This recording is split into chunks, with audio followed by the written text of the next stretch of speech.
अमरावती शहराच्या वैभवात भर टाकणारी आणि अमरावती शहरातील नयनरम्य दृश्य कैद करणाऱ्या मालटेकडीला आता शिवटेकडी नाव देण्यात आलं आहे। या ठिकाणी भव्य शिवसृष्टी उभारली जाणार आहे। येथील विकास कामांचं पालकमंत्री चंद्रकांत पाटील यांच्या हस्ते भूमिपूजन करण्यात आलं। मालटेकडीवर पूर्वीपासूनच छत्रपती शिवाजी महाराजांचा अश्वारूढ पुतळा होता।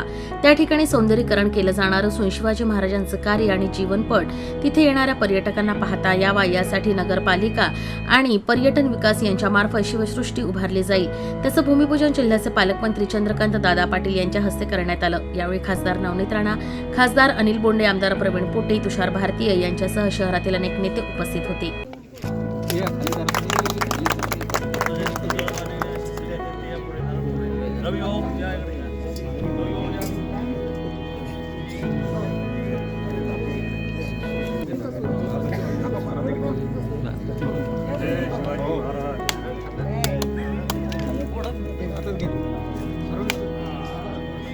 Yeah.